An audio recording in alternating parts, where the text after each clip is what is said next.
Growth में रफ्तार धीमी पड़ने की आशंका तो पहले से ही जताई जा रही थी, लेकिन अचानक से इतना बड़ा झटका लग जाएगा इसकी आशंका किसी को नहीं थी। चालू कारोबारी साल की दूसरी तिमाही में GDP growth year on year basis पे 8.1% से घट करके 5.4% पर आ गई है। ये पिछली 7 तिमाहियों में ग्रोथ का सबसे निचला स्तर है। ज्यादातर सेक्टर्स में गिरावट दिख रही है। ग्रोथ की स्पीड पर सबसे तेजी से ब्रेक लगाने में बड़ी भूमिका निभाई है माइनिंग ने, मैन्युफैक्चरिंग ने, कंस्ट्रक्शन, इलेक्ट्रिसिटी जैसे सेक्टर्स ने। इंडस्ट्रियल ग्रोथ की रफ्तार भी सुस्त पड़ी है। ग्रोथ के रास्ते में बढ़ती महंगाई को बड़ा रोड़ा माना जा रहा है। एफएमसीजी कंपनियों के नतीजों में इसकी झलक पहले ही दिख चुकी है।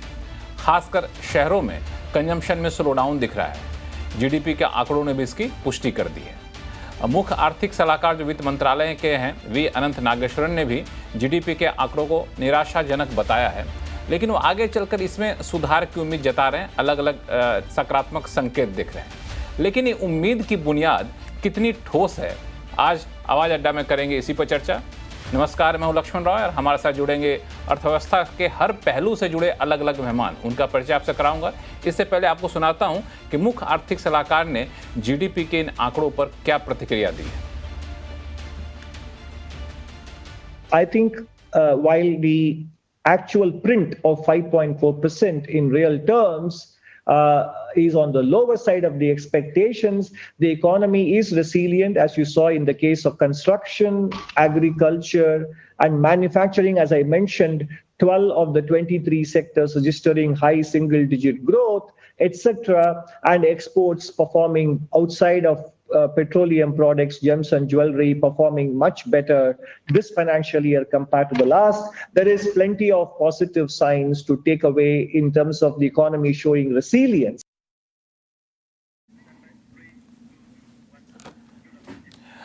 आज हमारे साथ चर्चा में इन्हीं सारे मुद्दों पर भाग लेने के लिए खास मेहमान जुड़ रहे हैं। कुछ ही देर में जुड़ेंगे नीति आयोग के पूर्व उपाध्यक्ष और पहले इंडिया फाउंडेशन के चेयरमैन राजीव कुमार, जो जुड़ चुके हैं। उनमें से हीरानंदानी ग्रुप के MD Niranjan Hiranandani, MK global financial services के chief economist Madhavi Arora, market expert Sunil Subramaniam साहब हैं और साथ में वरिष्ठ आर्थिक पत्रकार शुभमय भट्टाचार्य जी हैं। सबसे पहले मैं चलना चाहूँगा हीरानंदानी जी के पास। हीरानंदानी जी, ये जो जीडीपी के आंकड़े आए हैं, चूँकि आप सेक्टर से जुड़े रहते हैं, इंडस्ट्री से जुड़े हुए हैं, आपको इस तरह के स्लो डाउन वाकई पहले से ही दिखना शुरू हो गया था? आप लोग इसको एक्सपीरियंस कर रहे थे? लास्ट क्वार्टर में जरा कुछ धीमी हुई थी, लेकिन अब जो रिटर्न आ रही है देखा जाए तो दिवाली के बाद रियल एस्टेट और कंस्ट्रक्शन सेक्टर में बढ़ोतरी फिर दिख रही है। डिमांड ज्यादा आ रहे हैं और ये पीएमएवाई स्कीम का जो सरकार ने ऐलान किया है अफोर्डेबल हाउसिंग के बारे में, 1.5% जो इंटरेस्ट सबवेंशन दिया हुआ है प्राइम मिनिस्टर ने अफोर्डेबल हाउसिंग के बारे में, उससे भी मुझे एक नजरिया दिख रहा है कि अफोर्डेबल हाउसिंग क्षेत्र जिसके कारण ओवरऑल हाउसिंग के कम हुआ था वो अब रिटर्न हो जाएगा। तो मेरे अंदाज से जो लास्ट क्वार्टर की बात चल रही है वो बात सही है, थोड़ा कुछ कम हो रहा था और दिख रहा था, लेकिन दिवाली के बाद मेरे अंदाज से ये चेंजेस आए हैं और फिर भी इस सेक्टर में कंस्ट्रक्शन, रियल एस्टेट सेक्टर में बढ़ोतरी दिख रही है। और डिमांड के बारे में आप देखा जाए, इंडिविजुअल डिमांड कुछ सेक्टर्स में देखा जाए तो मेरे अंदाज से ये क्वार्टर जो है वो शायद प्रीवियस क्वार्टर को मेकअप कर जाएगा। आपको अंदाज दिखाऊं कि ओवरऑल रियल एस्टेट सेक्टर 9 महीने के अंदर ओवरऑल जो ग्रोथ हुआ है वो 10 to 12% है। तो ओवरऑल देखा जाए सिर्फ कंस्ट्रक्शन रियल सेक्टर उसमें कम नहीं हुआ, लेकिन हम समझते थे वो 12% से भी ऊपर चले जाएगा और ओवरऑल जीडीपी ग्रोथ को ऊपर ला सकता है। तो हम उम्मीद करते थे कि वो 7.5% है, क्योंकि कंस्ट्रक्शन और रियल एस्टेट बढ़ गया है उसके कारण, और ओवरऑल जीडीपी बढ़ जाएगा। लेकिन दूसरे सेक्टर्स को कम होने के कारण मैं देख रहे हैं कि ये ओवरऑल जीडीपी ग्रोथ कम हुआ है। इसमें निरंजन हीरानंदानी साहब, इसमें दरअसल जो सरकार की तरफ से दलील दी गई है, वित्त मंत्रालय के जो मुख्य आर्थिक सलाहकार हैं, उन्होंने एक लॉजिक और दिया है, और उस लॉजिक को क्या आप बाई करेंगे क्या? उनका कहना है कि कई सारे इन्वेंट्री बहुत ज़्यादा थी अलग अलग सेक्टर के, इस इन्वेंट्री की वजह से वो मैन्युफैक्चरिंग आपको दिखाने रियल ग्रोथ नहीं दिख रहा है, लेकिन अब इन्वेंट्री खत्म हो रही है तो वो ग्रोथ दिखेगा। लास्ट एक साल में रियल एस्टेट सेक्टर में देखा जाए तो इन्वेंट्री काफी कम हो गया है, लगभग 50% ओवरऑल कम हो गया है, बना अनसोल्ड स्टॉक्स अंडर कंस्ट्रक्शन। लेकिन आपकी बात सही है, मैन्युफैक्चरिंग इंडस्ट्रीज में काफी ये रिसेशन दिख रहा है, और जो ओवरऑल डिमांड रूरल एरियाज में है वो कम हो गया था। तो ओवरऑल देखा जाए तो आज की तारीख पे हम बता सकते हैं कि ये ओवरऑल जो ग्रोथ आ रही है वो कम नहीं होगा, लेकिन जो लास्ट क्वार्टर का कम होने का कारण जो है वो हम समझ नहीं पा रहे कि क्यों मैन्युफैक्चरिंग और दूसरे सेक्टर्स और रूरल एरियाज में कम हुआ है। बिल्कुल, ये सबसे बड़ा सवाल है। लेकिन कई अलग अलग जो फर्म थी, अलग अलग कंसल्टेंसी फर्म थी या फिर इकोनॉमिक फर्म थे, वो सब ने कहा, माना था कि स्लो डाउन आएगा। 6.7% जो था Q1 में वो घट करके 6.5% तक आएगा, लेकिन 5.4% आ जाएगा, इसकी आशंका या फिर कहें इसका अनुमान किसी ने भी नहीं जताया था। माधवी अरोड़ा, मैं आपसे पूछूंगा कि आप लोगों का क्या एस्टिमेट था? ये बिल्कुल चौंका दिया आप सब लोगों को?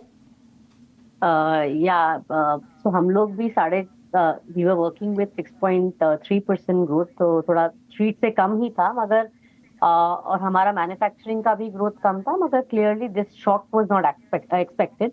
While we were looking at the poor's earning data as a big indicator for a disappointing manufacturing, but clearly a massive slip जो था सेक्टर का, that was not wasn't envisaged from our end as such. So that was a big shock for us. I mean, apart from that, ठीक है, mining, construction generally सितंबर quarter में कम ही होता है, because बारिश का सीजन था और सरकार भी स्पेंडिंग अपना सितंबर से ही शुरू करी थी। वी वर एक्सपेक्टिंग थोड़ा सा टेपिड रहेगा ही, मगर वी वर नॉट एक्सपेक्टिंग कि इतना नीचे जाएगा, 6% के भी नीचे it could slip, which basically means कि आपका even to match a 6.5% GDP growth for the whole year, second half का asking rate आपका 7% से भी ऊपर होगा, which is now looking to be a tough task to really achieve. In fact, आपका nominal GDP growth quarter का 8% है, पूरे साल का, पूरे फर्स्ट हाफ का 8.9% है। सरकार ने अपने बजट में भी बहुत ही मॉडेस्ट नंबर लिया था, 10.5% का पूरे साल के लिए। उसको मैच करने के लिए भी मुझे 12% के ऊपर से ग्रोथ चाहिए। So it's a difficult ask, and clearly ये कहीं ना कहीं रिफ्लेक्ट कर रहा है कि आपका जो स्लो डाउन सर्टेन सेक्टर में था वो it's gotten more pronounced, specially the consumption story which is not picked up. और वो एक्चुअली पिछले 2 साल से आप देखेंगे तो urban wages actually slow down हो ही रही थी, rural were not exciting any which way, but urban wage bills had started correcting. मतलब the peak that we saw in 2023 वो 1.5 साल से नीचे ही आ रहा था। It just took a lag for urban consumption to really get that hit, और that agent is now absent. Government has started picking up, मगर government का भी स्पेंडिंग बहुत लैग्ड है पूरा बजट के हिसाब से। वो अगर कैपिटल एक्सपेंडिचर कर पाएगा तो वो भी बड़ी बात होगी इस समय।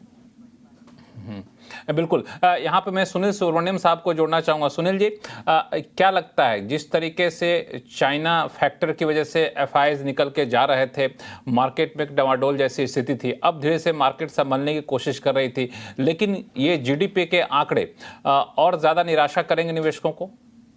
बिल्कुल नहीं, मैं मानता हूँ, क्योंकि मार्केट एक लीड इंडिकेटर होता है। ये जो आपने अर्निंग्स में डाउनग्रेड देखे हैं और स्टॉक मार्केट में करेक्शन आई है, ये वाली बात को ऑलरेडी मार्केट ने फैक्टर कर लिया था, और हर कंपनी जो अपनी क्वार्टरली नंबर्स पेश कर रही थी उससे ही ऑटोमेटिकली एक डाउनवर्ड रिवीजन हो गया था। तो मार्केट ने ये एंटिसिपेट किया। मार्केट के लिए ये जो सितंबर वाली डेटा है ये पुरानी डेटा है, मार्केट उसको भूल चुकी है।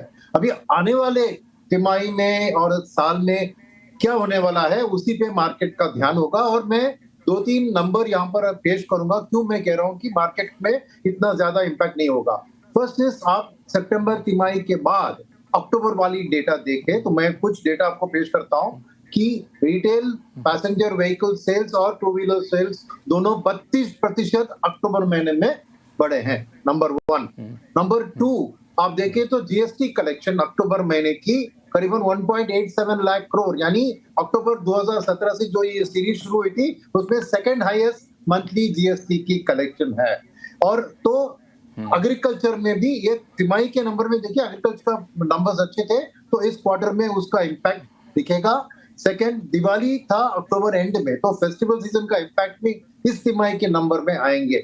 तो मेरे ख्याल में मार्केट ने बैड न्यूज को ऑलरेडी फैक्टर करके करेक्शन आ चुकी है।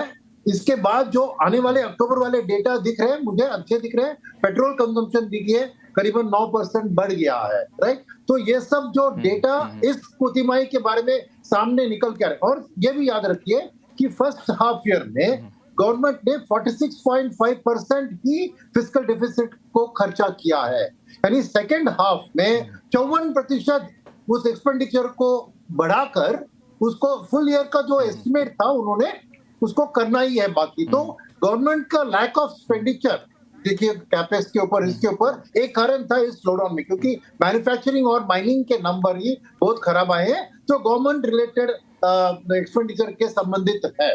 तो ये सब मैं कहूंगा कि गवर्नमेंट के जो खर्चा बहुत कम था फर्स्ट क्वार्टर में, सेंट्रल इलेक्शन था, फिर सेकंड क्वार्टर में भी उतना बड़ा नहीं। इसका इम्पैक्ट आप सभी सेक्टर में देख रहे हैं और वही सामने दिख रहा है। अब सेकंड चीज ये है कि कंजम्पशन की बात करें तो नेचुरली इन्फ्लेशन, फूड इन्फ्लेशन अक्टूबर में 10-10.5% से ज्यादा आई है।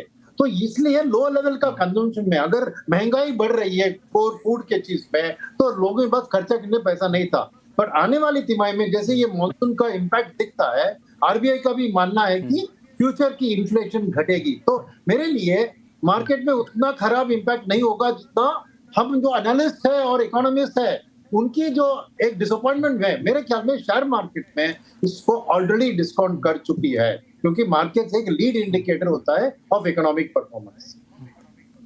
बिल्कुल, ये मार्केट ऑलरेडी इसको डिस्काउंट कर चुकी है।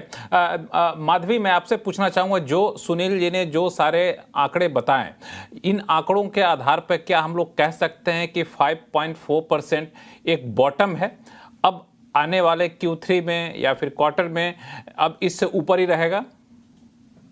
तो थोड़ा बेस इफेक्ट का बेनिफिट रहेगा आपको इन सर्टेन सेगमेंट्स, मगर आई थिंक सेकेंड हाफ में भी मेरे को लगता है ऑन एन एवरेज आप 6% से ऊपर शायद ग्रो ना कर पाए।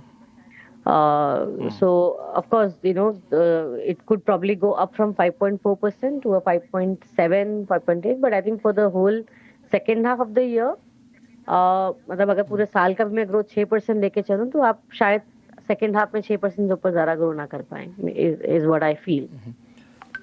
Because as I said कि यहाँ पे sorry. हाँ, बोलिए, अब अपनी बात कंप्लीट करिए Madhavi. I'm saying that see यहाँ पे in the last 6 months or so there's been absence of certain private sector agents both on consumption and on investment, और दोनों के दोनों अभी तो इमीडिएटली मुझे लगता नहीं कि रिकवर करेंगे। एज आई वाज सेइंग कि urban wages actually pre covid level से कम 6 परसेंटेज पॉइंट लोअर है। प्री कोविड आपकी urban real wages around 9% type, अभी वो 3% चल रही है। If I look at the urban wage bill, तो क्लियरली काफी करेक्शन हुआ है अर्बन इनकम प्रोफाइल में। तो वो सेक्टर अभी तक हिट नहीं किया था क्योंकि लेवरेजिंग हो रही थी। अभी सरकार आरबीआई ने भी काफी लेंडिंग स्टैंडर्ड्स टाइटन कर दिए हैं, तो उसका भी कंजम्पशन इम्पैक्ट दिख रहा है हमको, और उसका लैग्ड इफेक्ट हैज स्टेड। अब आपका क्रेडिट ऑफटेक भी कम हो रहा है पर्सनल लोन में, अनसिक्योर्ड लोन में, तो कहीं ना कहीं उसका भी हिट कंजम्पशन में आ रहा है। प्लस प्राइवेट इन्वेस्टमेंट, तो ऑब्वियसली जब कंजम्पशन कमजोर होगा तो इन्वेस्टमेंट भी इतना विगर से नहीं इन्वेस्ट करेगा, so that segment is totally absent. Now public sector which was not there until August of this month had started participating. तो मैं भी इस बार का फिस्कल डेटा देखती हूँ अक्टूबर मंथ का, सरकार ने स्पेंडिंग तो किया है सितंबर और अक्टूबर में, मगर अक्टूबर की स्पेंडिंग भी लार्जली रेवेन्यू एक्सपेंडिचर में हुई है, कैपिटल एक्सपेंडिचर में नहीं हुई है। तो उनका जो कैपिटल एक्सपेंडिचर आस्क है that is 60% for the reminder of the year. तो वो काफी बड़ा आस्क रेट है अगर सरकार को बजटेड नंबर्स भी पूरे करने हैं। तो सरकार का भी उनका इंक्रीमेंटली कंट्रीब्यूशन बढ़ेगा ग्रोथ में, तो वो ग्रोथ के लिए पॉजिटिव है, मगर काफी हेडविंड्स भी हैं, तो वो आई थिंक डिफिकल्ट होंगी ऑफसेट करना। तो सेकंड, यू मे सी कि this could be like probably a trough in terms of GDP growth, मगर बहुत सेक्युलर अपटिक भी नहीं दिख रहा है हमको यहाँ पे। बिल्कुल। मैं शुभ, मैं आपके पास आऊंगा, 1 मिनट सुनील जी कुछ ऐड करना चाहते हैं। सुनील सुब्रमण्यम साहब, आपने शॉर्ट टर्म जीडीपी फोरकास्ट की बात करी तो बेस्ट इंडिकेटर होता है पीएमआई, परचेसिंग मैनेजर इंडेक्स। और अभी अभी अक्टूबर के आंकड़े जो सामने आए हैं उसमें मैन्युफैक्चरिंग का 57.5 आया है कंपेयर टू 56.5 और सर्विसेज का 58.5 आया है कंपेयर टू 57। यानी दोनों मैन्युफैक्चरिंग और सर्विसेज पीआई 1% बढ़ चुके हैं अक्टूबर ओवर सितंबर। और ये परचेस मैनेजर इंडेक्स एक बहुत रिलायबल इंडिकेटर है फ्यूचर जीडीपी ग्रोथ का। तो ये भी मुझे कॉन्फिडेंस दे रही है कि अगले 2 तिमाही में जीडीपी के नंबर इससे बेहतर ही आएंगे। बिल्कुल। शुभ, मैं आपके पास आऊँगा। मेरा सवाल यह है कि सरकार ने मैन्युफैक्चरिंग पे काफ़ी ज़्यादा जोर दिया था, अलग अलग स्कीम लाई थी। इसके बाद मैन्युफैक्चरिंग सबसे बड़ा विलेन साबित हुआ जीडीपी ग्रोथ को इस लेवल तक लाने में। आपको क्या लगता है कि इलेक्शन, मॉनसून, ये सब एक वजह थी जिसकी वजह से थोड़े से यहाँ पे नकारात्मक संदेश गया है? आने वाले चीज़ों में अब ये बेहतर हो पाएंगी?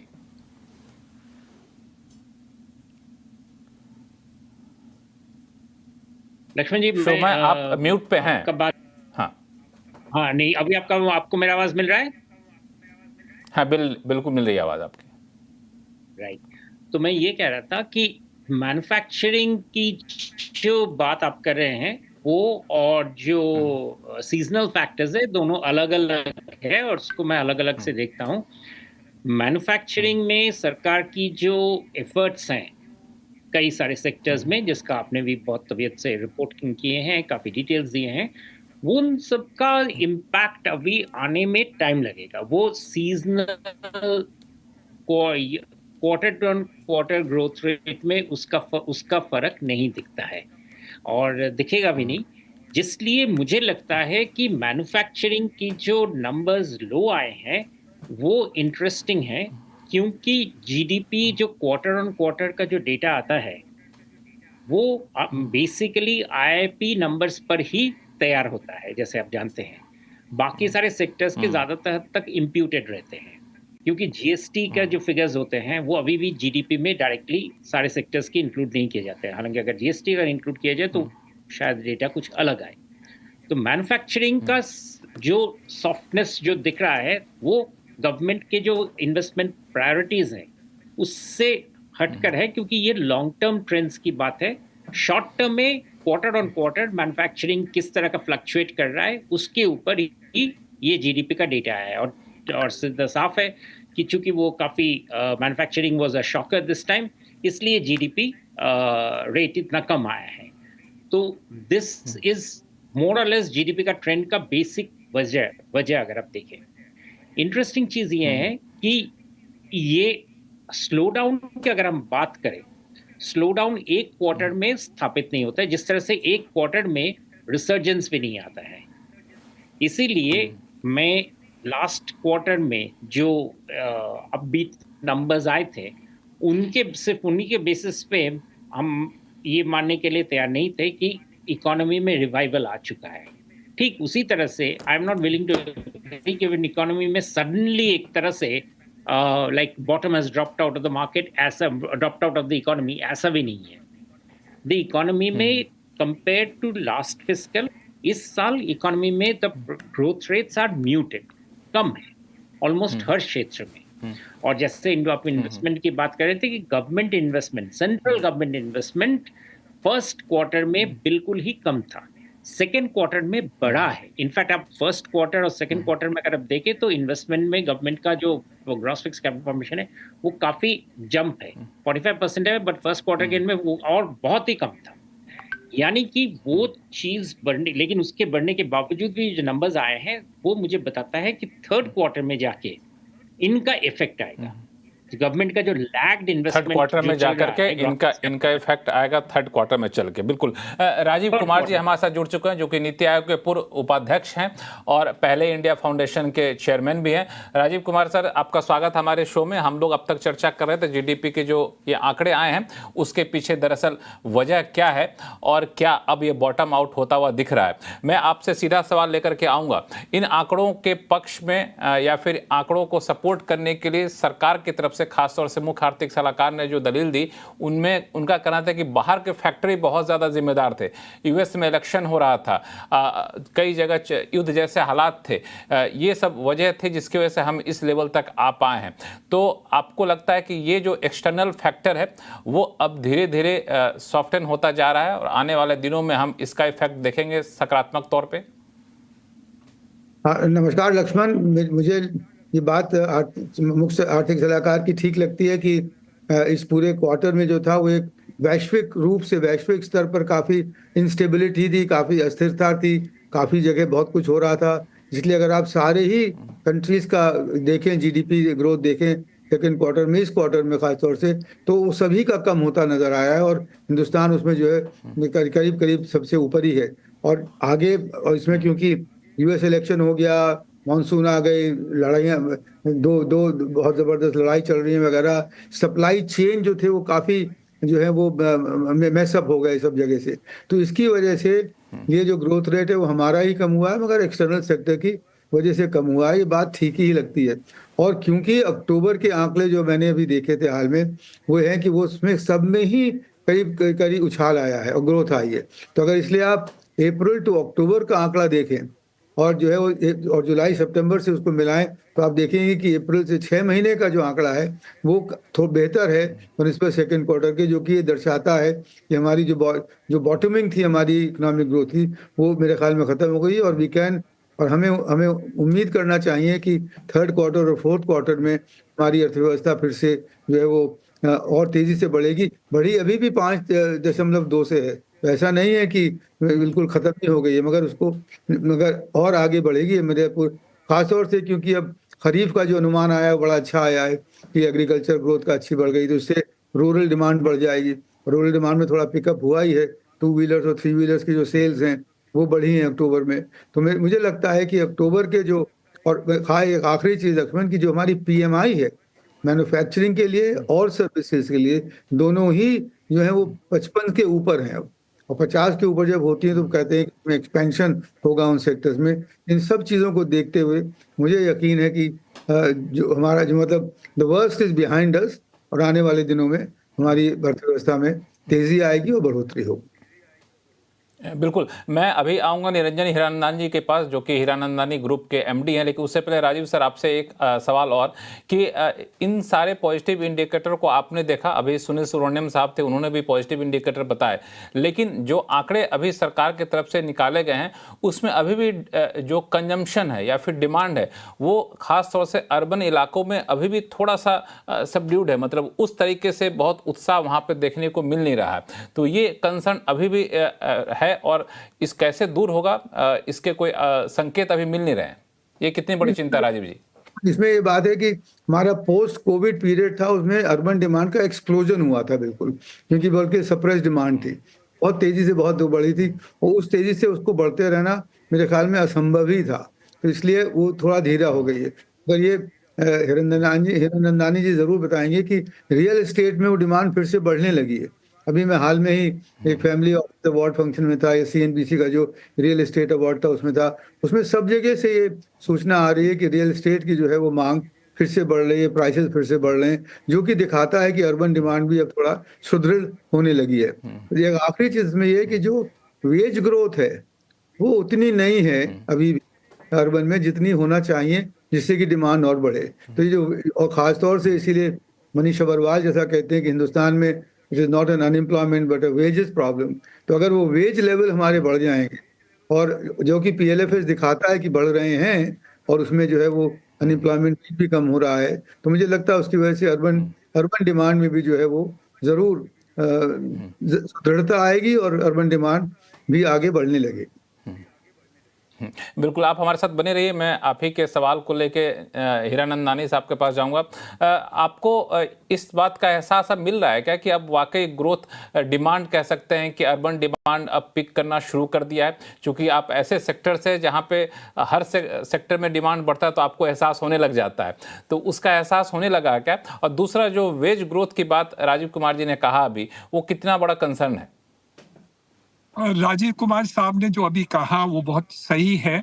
हमारे रियल एस्टेट इंडस्ट्री में डिमांड की इंक्रीज हम समझते हैं कि लगभग 12 to 14% आप देख रहे हैं, और उसके कारण भी मैं समझता हूँ इम्प्रूवमेंट है। दूसरी बात रही सेंट्रल गवर्नमेंट के पहले इलेक्शन रहे, उसके बाद में हमारे महाराष्ट्र में हुए, और आज की तारीख पे आप इंफ्रास्ट्रक्चर देखते हैं जैसे हाईवेज के हैं, कुछ बीच में कम हो गए थे और फिर उनको शुरुआत कर दी है। महाराष्ट्र में ये इलेक्शन के कारण काफी पेमेंट्स नहीं हुई है और उसके कारण भी कुछ स्लो डाउन दिख रहा था। अभी ये नई सरकार आ गई है तो मेरे अंदाज से ये भी फर्क पड़ जाएगा। दूसरी बात रही, लोग उम्मीद रख रहे थे कि कुछ ब्याज में इंटरेस्ट रेट्स कुछ कम हो जाएंगे, वो नहीं हुए। तो मेरे अंदाज से काफी जो कंजम्पशन पैटर्न है उसमें जो कम हुआ है, आरबीआई भी काफी कठोर रहा है कि आप जो इंडिविजुअल क्रेडिट है एनबीएफसी जो भी हैं करते हैं उनको आप पैसे कम दीजिए, तो उसके हिसाब से उन्होंने भी कुछ टाइटनेस कर दीजिए। तो ये 2-3 जो बातें साथ साथ में हुई उसके कारण शायद जो जीडीपी के ग्रोथ है उसमें कुछ कम हुआ है। लेकिन मैं आपको 100% ये बता सकता हूं कि नेक्स्ट क्वार्टर में आपके जो आंकड़े आएंगे रियल एस्टेट में और कंस्ट्रक्शन के जो आएंगे वो काफी ऊपर होंगे। आपको चौंक जाएंगे कि ये कितना इंक्रीज हो गया है। आज की तारीख में जितने भी प्रोजेक्ट्स अब मार्केट में उतर रहे हैं वो सब सोल्ड आउट हो जा रहे हैं। कुछ भाव थोड़े कम हुए भी हैं, लेकिन ओवरऑल जो ग्रोथ स्टोरी है वो शायद आप चौंक जाएंगे। दिल्ली का आपको डीएलएफ के बारे में तो आया था, अभी यहाँ बॉम्बे में भी अब हमारे 2 प्रोजेक्ट्स जो रिलीज हो गए उसमें भी काफी डिमांड चौंका जाए, और 2 बेडरूम 3 बेडरूम 4 बेडरूम सब बातें में आज सेल कंप्लीट आ गए। तो मैं नहीं समझता हूं कि ये overall real estate construction development, हाँ मैन्युफैक्चरिंग में कुछ कमी हुई है, लेकिन वहां भी आप देखा जाए तो ओवरऑल जो कैपेसिटी जो है मोस्ट कंपनीज की कैपेसिटी ऑलमोस्ट 50, 70, 80% तक आ चुकी है। तो that is a time for growth. But यहाँ रिजर्व बैंक ऑफ इंडिया जब तक इसको ब्याज को कम नहीं करेंगे, मेरे अंदाज से जो ग्रोथ स्टोरी हम कर सकते हैं वो नहीं होने वाला।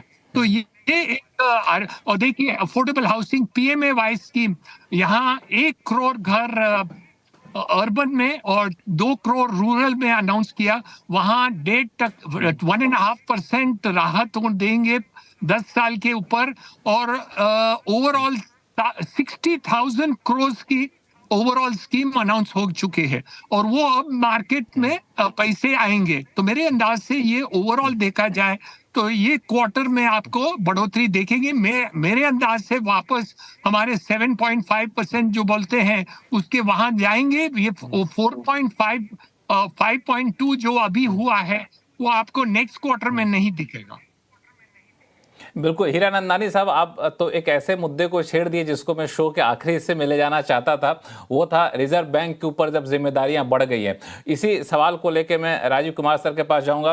राजीव सर, क्या लगता है कि अब इस हालात पे कई सारे इंडिकेटर हैं जो पॉजिटिव साइन दे रहे हैं, लेकिन जब हम 7% और रिजर्व बैंक खुद 7.2% ग्रोथ का अनुमान दे चुका है, और ऐसे में आपको लगता है 5.4% आने के बाद अब रिजर्व बैंक के ऊपर थोड़ी सी जिम्मेदारी बढ़ गई है कि वो इन्फ्लेशन को थोड़ा सा दरकिनार करे, क्योंकि वैसे भी सारे आइटम में इन्फ्लेशन है नहीं, अब वो कुछ पॉलिसी सपोर्ट दे ताकि ग्रोथ ज्यादा तेजी से हो और मेकअप कर ले बाकी क्वार्टर में?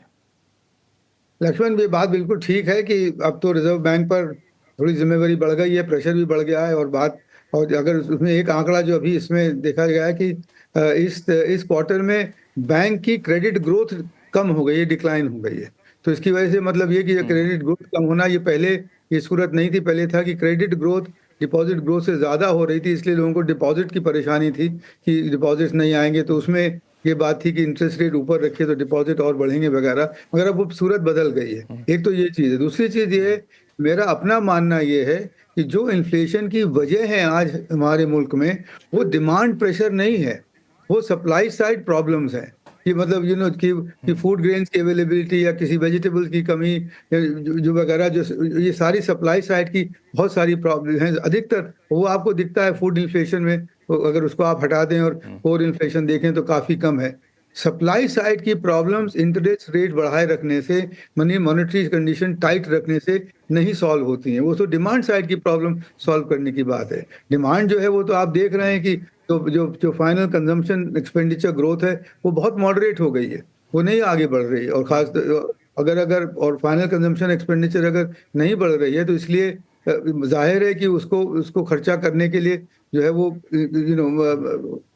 एक्सपेंशन होना चाहिए और लूज मॉनेटरी पॉलिसी होना चाहिए बनिस्बत की टाइट मॉनेटरी पॉलिसी की। तो मेरे ख्याल में लबोलुआब ये है कि अब समय आ गया है कि जो अब दिसंबर की मीटिंग हो मॉनेटरी पॉलिसी कमेटी की, उसमें जो एक्सटर्नल मेंबर्स कह रहे हैं उनकी बात ज़्यादा सुनी जाए और इंटरेस्ट रेट की कटौती करने की बात अब होनी ही चाहिए। कटौती इस समय दिसंबर में, और उसको मार्च तक या फरवरी तक डिले करने की मेरे ख्याल में तो इस समय दरकार नहीं है। बिल्कुल राजीव कुमार जी, एक सवाल और बनता है कि रिजर्व बैंक के ऊपर जिम्मेदारी तो है, लेकिन जो कैपेक्स डाउन हुआ है, सरकार की तरफ से भी कैपेक्स ग्रोथ गिरा है, इस पर सरकार की जिम्मेदारी क्या बनती है, वो सवाल आपके पास लेकर आऊंगा। लेकिन इससे पहले माधवी अरोड़ा से पूछ लेता हूं। माधवी, एक आम राय निकल करके सामने आ रही है, हीरानंदानी साहब हों या राजीव कुमार जी हों, दोनों लोगों का मानना है कि रिजर्व बैंक को अब समय आ गया है कि अब ग्रोथ पर फोकस करे, और ग्रोथ को अगर तुरंत इमीडिएट कोई पुश दे सकता है तो वो है रिजर्व बैंक, अपने रेट को कम करके या फिर लिक्विडिटी बढ़ा करके। आप लोगों का क्या मानना है? तो क्लियरली आरबीआई थोड़ा ज्यादा एस्टिमेट कर रहा था ग्रोथ को। पिछले एक साल से हम लोग काफी लो थे ग्रोथ में, हमारा अपना फोकस 6.5% था। ऑलमोस्ट एक साल से हम लोग envisage कर रहे थे कि the consumption in urban sector is likely to slow down given the way the urban wages were slowing, and it has played out specifically the last 6 months or so। और उसका काफी रीजन ये भी था कि आरबीआई ने आज unsecured lending standards tight किए हैं, that has clearly hit the consumption at the same time जब urban income profile भी थोड़ा सा कम हो गया है। As I was saying कि urban wages on a real basis are now probably growing less than 3% versus say 8-9% on an average in the pre-COVID period। तो concoction of 2 or 3 things of which RBI का काफी role रहा है, जहाँ पे उसने जो लेवरेजिंग हो रहा था उसे काफी और टाइटन किया for the house hold sector. तो मेरे ख्याल से रेट कट से ज्यादा आरबीआई और हायर रिलेटिवली हायर रेट से ज्यादा आरबीआई का कंट्रीब्यूशन रहा है नेट फाइनेंशियल लेंडिंग्स को टाइटन करने का, which has basically led to much lower unsecured lending or personal loan growth in general। I think apart from cutting rate whenever RBI starts to commence the rate cut cycle, I think उनको थोड़ा सा ease करना पड़ेगा regulatory norms को भी, जहाँ पे थोड़ा risk taking abilities of banks as well as NBFCs could actually increase to ensure that some kind of a household leveraging or credit offtake is still there in the system, because India में credit penetration अभी भी काफी लो ही है। तो मेरे ख्याल से थोड़ा वहां से टाइटनिंग ज्यादा हो गया था। Rate cut clearly somewhere it is required, but I am not sure कितना डीप साइकिल होगा रेट कट का, because inflation is still a worry at this point in time. और फूड इन्फ्लेशन इस बार जरा ड्रैग हो गया है। जनरली नवंबर month में आप वेजिटेबल प्राइसेस का इतना हाई इतना महंगाई नहीं देखते हैं इन पेरिशेबल गुड्स, वो काफी ज्यादा हिट करेगा आरबीआई के फोकस को। तो प्रॉब्लम क्या है, वो स्टैगफ्लेशनरी इशू आ गया है, because inflation is still sticky, in fact it's gone up. In fact अभी भी मैं मंडी प्राइसेस देख रही हूँ तो food inflation is a big worry. On the other hand आपका ग्रोथ स्टोरी अब थोड़ा टेपर हो गया है। आरबीआई तो 7% के ऊपर काफी लंबे समय से फोकस करके रखा था। क्लियरली अब उनसे अगले हफ्ते जब वो मिलेंगे, when the RBI meets for its policy, they will clearly be cutting their growth forecast। Will that lead to an immediate rate cut? I'm not sure, but definitely it is adding a new layer of discussion within the RBI that their reaction function has to now sort of accept the fact that they were looking at a much higher growth story than was the case।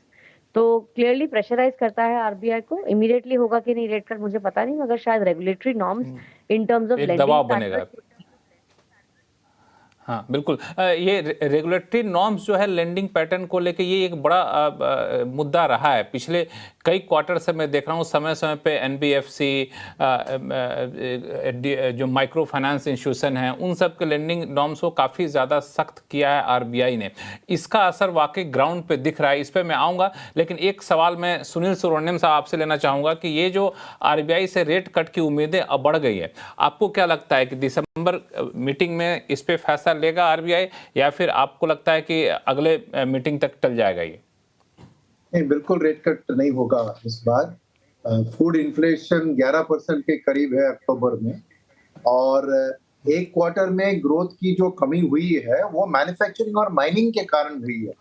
बाकी आप देखें even private consumption last year से अभी 6% compare to last year was about 4%। और इसीलिए, और अगर rate की कट की बात है डिमांड को ग्रो करने के लिए, तो रेट सेंसिटिव सेक्टर दो में पॉइंट आउट करूं।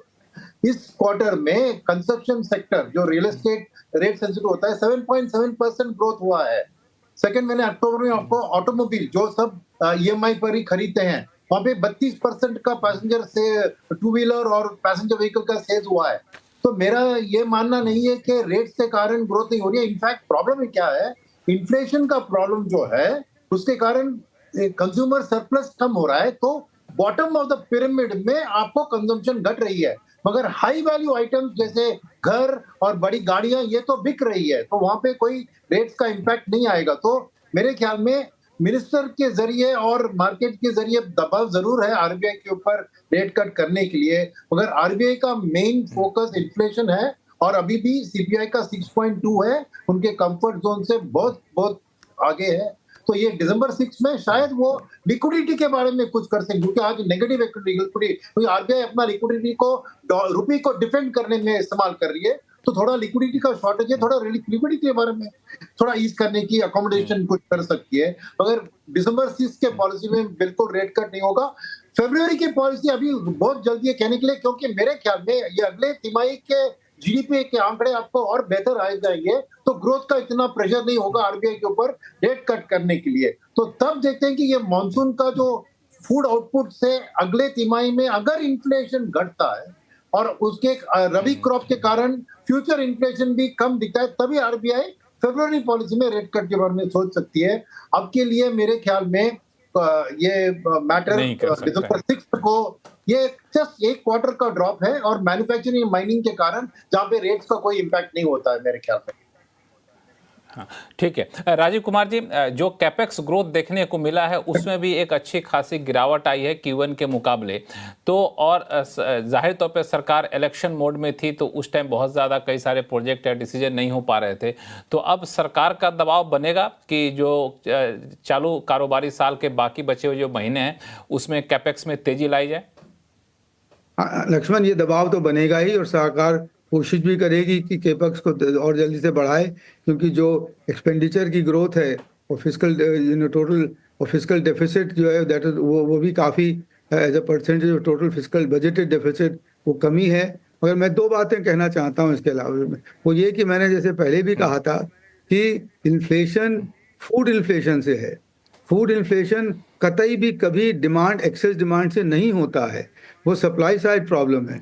आप इंटरेस्ट रेट और बढ़ा के जो बॉटम 80% का तबका है उसका आप फूड कंजम्पशन कम नहीं कर सकते हैं। तो वो food inflation monetary is not a monetary phenomena, unlike most monetarist would like to believe कि जो है वो inflation is only a monetary phenomena. Supply side problem है, उसको देखना चाहिए। कोर इन्फ्लेशन कम हो गया है। दूसरी चीज ये है कि पब्लिक केपेक्स कभी भी ग्रोथ को बहुत देर तक ट्रिगर और सस्टेन नहीं कर सकती। It is the private investment which is going to be the driver of, जो कि जो निजी निवेश है उसी को बढ़ाने की जरूरत है, और उसके लिए क्या करने की अभी जरूरत है उसको हमें देखना चाहिए। और उसमें एक खास चीज होगी कि आप इंटरेस्ट रेट कम करें, जैसे कि निवेश की कैपिटल कॉस्ट कम हो, जिससे कि लोग EMI ज्यादा ले सके। और अगर टॉप ऑफ द मार्केट, जैसे सुब्रमण्यम साहब कह रहे थे कि अभी 4 व्हीलर्स वगैरह में ग्रोथ ज़्यादा है, मगर ये भी तो है ना कि जो बॉटम ऑफ द मार्केट है, जो 2 व्हीलर्स हैं और जो छोटी गाड़ियां हैं और जो छोटे घर हैं, उनकी भी तो डिमांड अगर नहीं बढ़ेगी तो मेरे ख्याल में जो ये सिर्फ टॉप ऑफ द पिरामिड की डिमांड से तो ग्रोथ इकॉनमी नहीं बढ़ पाएगी, और ना कैपेसिटी यूटिलाइजेशन बढ़ेगा। तो इस समय निजी निवेश को तेज करने की आवश्यकता है। पब्लिक केपेक्स था बढ़ेगा थोड़ा बहुत, मगर वो केवल वो सिर्फ 30% होता है, 70% तो निजी निवेश होता है। तो इसलिए मेरी राय में तो इस समय रिजर्व बैंक को दिसंबर में ही रेट कम करना चाहिए और लिक्विडिटी भी थोड़ी सी रिलैक्स करना चाहिए। बिल्कुल। निरंजन साहब, 1 मिनट आपके पास आ रहा हूँ, हमें ब्रेक लेना पड़ेगा क्योंकि बार बार प्रोड्यूसर साहब कह रहे हैं ब्रेक पे चले जाइए। ब्रेक के बाद तुरंत लौटता हूँ, फिर मैं आपके पास आऊँगा। हीरानंदानी साहब, लौटते छोटे से ब्रेक के बाद, कहीं जाइएगा नहीं।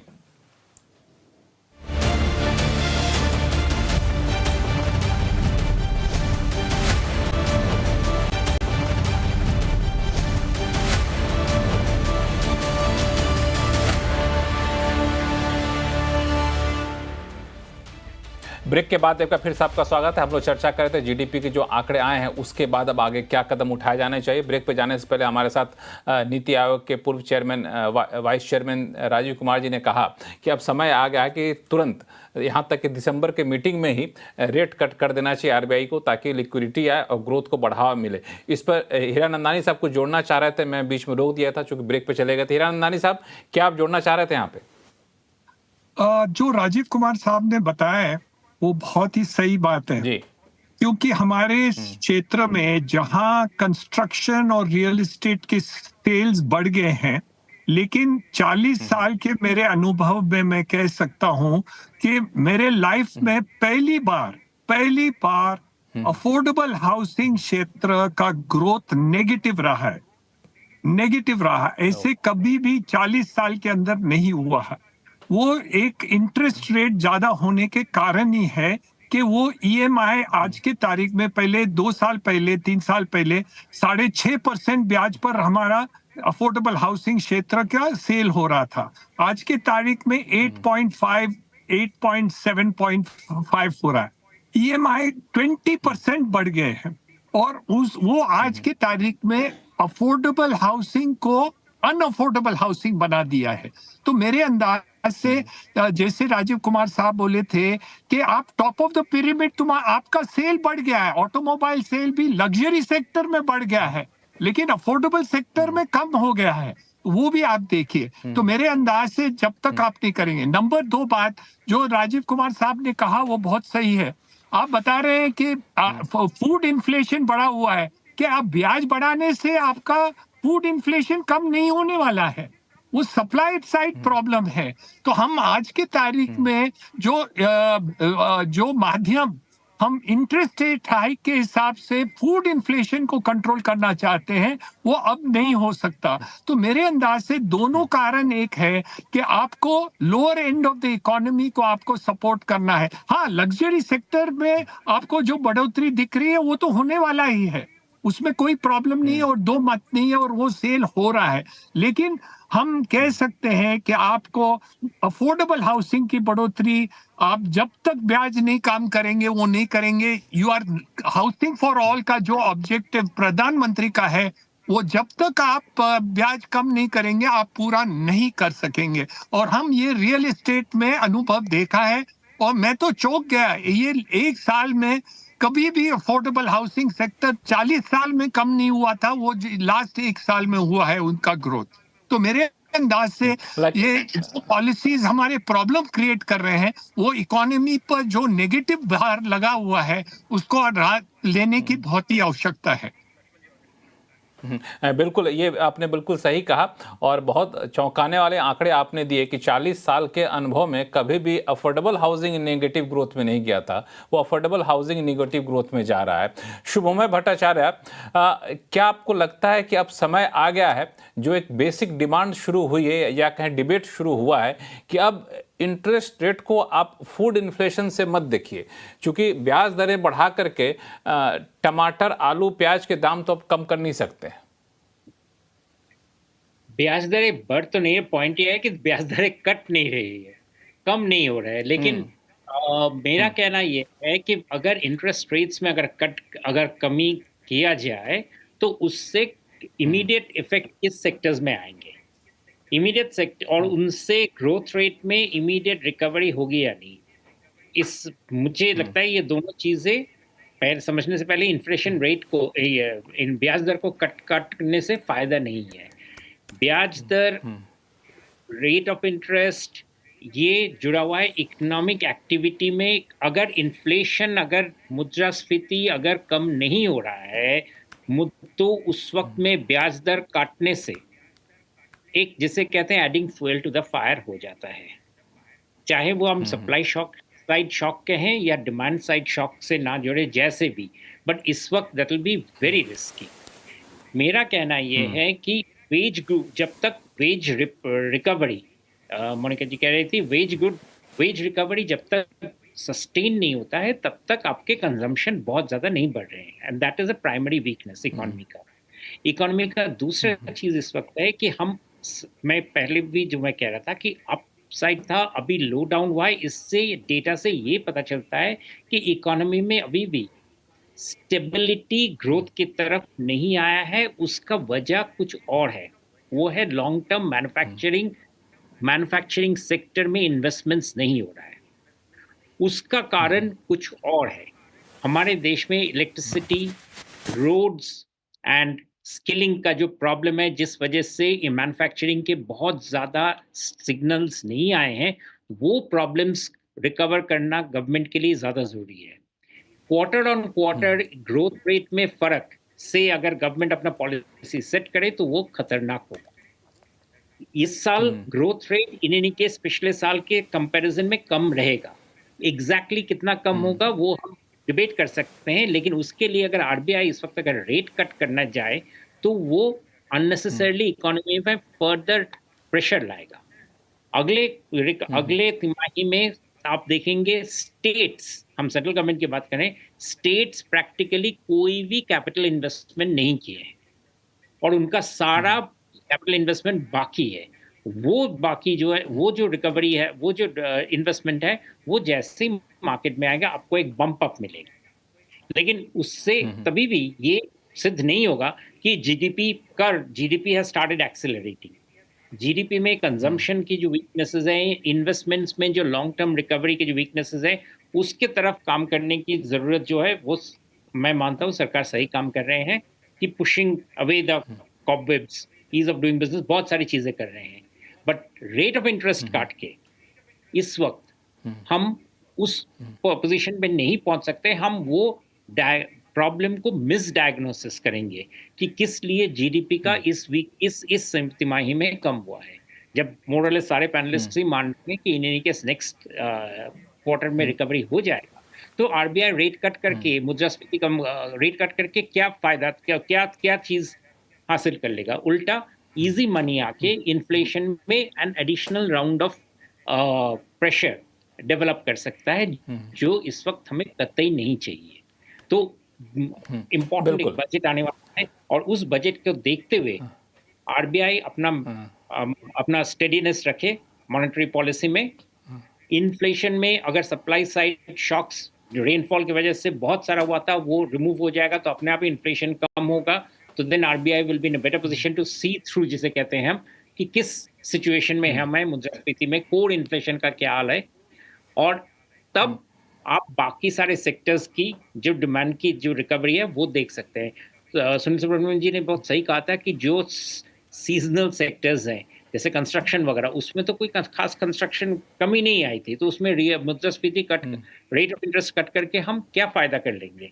सो मेरा कहना है कि इस वक्त एक चीज पॉजिटिव्स ज्यादा है, चांसेस है कि इकोनॉमी में रिकवरी आएंगे, बिकॉज सेंट्रल गवर्नमेंट के और खासकर स्टेट गवर्नमेंट्स के बहुत सारे इन्वेस्टमेंट्स अभी आने वाले हैं, वो जरूर आएगा। और सेकेंडली जो वीकनेसेस आए थे सप्लाई चेन में वो कम हो जाएंगे बिकॉज मॉनसून का इफेक्ट कम हो गया है। एंड थर्ड, जो मैन्युफैक्चरिंग के बहुत सारे प्लान्स जो ऑन द अनाउंस हो रहे हैं वो जैसे जैसे आते जाएंगे इकोनॉमी में बेनिफिट, उस तरह से इकोनॉमी में एक बेनिफिट आएगा। एक बात जो मैं जाऊंगा सुनील सुब्रमण्यम साहब के पास कि आपकी बातों से मुझे लगता है अधिकांश हमारे पैनलिस्ट सहमत निकले, माधवी हो या फिर शोमा हो, कि अभी तुरंत रेट कट नहीं करना चाहिए। लेकिन एक बात जो माधवी कह रही थी कुछ देर पहले, उस पर मैं आपका कमेंट चाहूँगा सुनील साहब कि इंटरेस्ट रेट को घटाने से ज़्यादा जो ये दिक्कत आई है वो आई है कि लेंडिंग के नॉर्म्स को ज़्यादा सख्त किए गए हैं, भले ही कंप्लायंस कोई फॉलो करने के लिए ही, लेकिन ये लेंडिंग के नॉर्म सख्त करने का असर आपको दिख रहा है क्या उस तरीके के बैंकिंग सेक्टर पे, एनबीएफसी सेक्टर पर, चूंकि आप इन डेटा को तो काफ़ी नज़दीक से देखते हैं? हाँ, बिल्कुल। दो चीज है, एक माइक्रो फाइनेंस में देखिए एनपीएल लेवल्स भयंकर बढ़ रहे हैं क्योंकि बिना कोई डॉक्यूमेंटेशन, बिना कोई पूछताछ करके वो भयंकर लेंडिंग कर रहे हैं। सेकंड, उधर इंटरेस्ट रेट्स भी इतना, एक एनबीएफसी के ऊपर आरबीआई ने कहा था कि आप रेट बहुत ज्यादा चार्ज कर रहे हो, उनको घटाने को भी कहा था क्योंकि लोग जब अनसिक्योर्ड लेंडिंग होता है ना, वो अल्टीमेटली क्या हो रहा है कि अल्टीमेटली स्टॉक मार्केट में आके दिख रहा है। बहुत से लोग अनसिक्योर्ड लोन लेके स्टॉक मार्केट में निवेश कर रहे हैं, तो वो प्रॉब्लम है। तो आरबीआई की जो एक्शंस थी, जरूर ये माइक्रो फाइनेंस, एमएफआई सेक्टर और वहाँ रिटेल लेंडिंग के ऊपर जरूर एक दबाव आया है और इसीलिए उनके स्टॉक्स, शेयर्स, अर्निंग्स गाइडेंस सभी में उसका असर दिख रहा है। तो जरूर ये इम्पैक्ट है। वही मैं कह रहा हूँ कि आरबीआई खाली ग्रोथ के पीछे नहीं भागेगी, वो एक डिसिप्लिन, एक प्रूडेंशियल आरबीआई होना चाहिए ना। तो ऐसे नहीं कि ग्रोथ के लिए चाहिए तो आप घटा दो। सेकंड बात, मैं दो तीन चीज और इसमें जुड़ूंगा जो शुभमय कह रहे थे, उनसे मैं बहुत सहमत हूँ। बट एक चीज आप याद रखिए, हिरानंद जी ने कहा कि अफोर्डेबल हाउसिंग में डाउन ट्रेंड फर्स्ट टाइम देखा है। बट ये भी सोचिए कि आज आप स्टेट बैंक वेबसाइट में जाइए, 5 साल का डिपॉजिट 7.5% आपको ब्याज मिल रहा है और वो हाउसिंग लोन 20 साल का 8.25 पर दे रहे हैं, यानी उनका खाली 1.25% ग्रॉस इंटरेस्ट मार्जिन है। उसके बाद उनके salary, expenses, credit appraisal, NPA provision, ये सब बिल्ड करना है। तो ये नहीं है कि अभी आरबीआई ने रेट कट किया। और एक बात याद रखना, आरबीआई रिपो रेट को कट करती है, वो शॉर्ट टर्म लेंडिंग 90 डेज वाली बात है। 10 साल, 20 साल, 5 साल, 3 साल वाले लोन में demand and supply he decide करेगा। ये आरबीआई का रेट कट आके तुरंत उधर नहीं दिखेगा क्योंकि उस सेगमेंट में उनको डिमांड और सप्लाई कैसा है उस हिसाब से वो चलता है। तो आरबीआई का रेट कट इमीडिएटली आपको हाउसिंग लोन में या कॉर्पोरेट लेंडिंग में रेट कट होगा, ये मत समझिए, वो भी नहीं होगा। तीसरी बात यह है कि आरबीआई भी फॉरवर्ड लुकिंग होती है। अभी आप देख रहे हैं ग्रोथ जो हो गया तो बैड है, क्या आने वाले संकेत खराब है? नहीं, मैंने बहुत से डेटा सबको दिखाए जिससे दिख रहा है कि अक्टूबर से अच्छी बात चल रही है। और ये भी मैं देखता हूँ कि domestic air passenger traffic almost 9.6% बढ़ी है कंपेयर टू 3% इन सितंबर। और हमको पेट्रोल कंजम्पशन में रेल फ्रेट भी बढ़ गया अक्टूबर में। एक्सपोर्ट्स 25% अक्टूबर में 25% ग्रोथ है एक्सपोर्ट्स में कंपेयर टू सितंबर में 6.5। तो आंकड़े भी ये बता रहे हैं कि आने वाले 3 महीने ग्रोथ अच्छी होगी, तो आरबीआई को भी इतना ग्रोथ का फिक्र नहीं होगा। सेकंड, जो शुभमय कह रहे थे कि इस हालत में हाई इन्फ्लेशन जो नंबर प्रिंट हो रहा है वो जाके इंटरेस्ट रेट कट करेंगे, तो वो adding fuel to the fire है, राइट। और तीसरी बात है कि ग्रोथ को अगर और आगे बढ़ाना है वो गवर्नमेंट के हाथ में। जैसे कहा कि सप्लाई साइड की इन्फ्लेशन है, उसे से ग्रोथ भी सप्लाई, अगर गवर्नमेंट अपना कैपेक्स का खर्चा शुरू करेगी तो अपने आप मल्टीप्लायर इफेक्ट से इकोनॉमी में ग्रोथ आ जाएगी। तो ये आरबीआई के हाथ में नहीं है, ये सभी बोझ आरबीआई के ऊपर डालना बहुत गलत है। ठीक है, मैं एक मिनट सुनील जी, मैं चूंकि समय समाप्त हो रहा है मेरे शो का, मैं माधवी के पास जाऊंगा। माधवी, ऐसे जंक्शन पे आरबीआई तक तो बात ठीक है, लेकिन गवर्नमेंट पॉलिसी को भी आप लोग फॉलो करते हैं, यहाँ पे किसी भी तरह के पॉलिसी इंटरवेंशन की जरूरत महसूस हो रही है? As one of my panelists was talking about, the government के पास ऑलरेडी बहुत पाइपलाइन है स्पेंड करने का, वही वो पूरा कर दे तो गनीमत होगा अभी तो फिलहाल, because they are lagging in terms of the catch up, right. So as I was mentioning, अगले 6 महीने, अगले 4 महीने में 60% से ऊपर उनको कैपेक्स करना पड़ेगा growth to match their own budgeted numbers. वो उनका जो आस्किंग रेट ही बहुत हाई है स्पेंडिंग के लिए at this point in time. तो अगर वो अपना फिस्कल स्पेंडिंग प्रोफाइल ही पूरा कर ले, वो ही बड़ी बात होगी अभी के लिए। मगर क्लियरली अगर ये बहुत प्रोनाउंस्ड होता है slow down, so they may think about certain tweaks here and there in say income taxes, but I don't think immediately कुछ आप policy measures देखेंगे except for government accelerating its spend. That's the first defense that they could play, I think. हाँ बिल्कुल, मुझे लगता है कि सब लोग इस बात पे सहमत हैं कि ये जीडीपी के जो आंकड़े आए हैं इसको लेके बहुत ज़्यादा निराशा होनी नहीं चाहिए, क्योंकि ये अभी एक कह सकते हैं बॉटम आउट आता हुआ दिख रहा है। कुछ अस्थायी वजहों से ये आंकड़े आए हैं, लेकिन आने वाले दिनों में कई सारे पॉजिटिव संकेत हैं जिसको लेकर के उम्मीद बेहतर की जा सकती है। और जाहिर तौर पे रिजर्व बैंक और सरकार पर भी नज़र रहेगी कि वो इस तरफ कुछ और कदम उठाएं।